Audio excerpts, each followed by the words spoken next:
নচিকেতা একবাৰ হলেও তেওঁ পৰম ধাৰ্মিক আৰু জ্ঞানৱান আছিল আৰু তেওঁ পিতৃ দেৱতাই কৰা দানবোৰ ভালদৰে লক্ষ্য কৰি আছিল আৰু তেওঁ মনতে ভাবিছিল এই পিতাই যে এই ভাল ভাল গৰুবোৰ কাহাৰ কৰি ধৰিছে আৰু আজি মৰো কালি মৰো চেল্লা পৰা গৰুবোৰ পিতাই দান দিছে পিতাৰ বাৰু কি লাভ হ'ব একো লাভ নহয় যে নহওক বাৰু পিতাইতো সংকল্প কৰিছে পিতাৰে অজস্ৰ ধন সম্পত্তি দান দিম বুলি কিন্তু পিতাৰতো মই এক সম্পদ পিতাই বাৰু কিয় দান দিয়া নাই নাই এই কথা মই পিতাকে সোধা ভাল হ'ব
আছো পিতা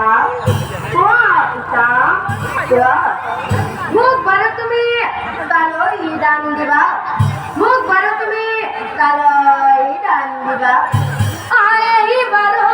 ৰিখি এখন মাতিলা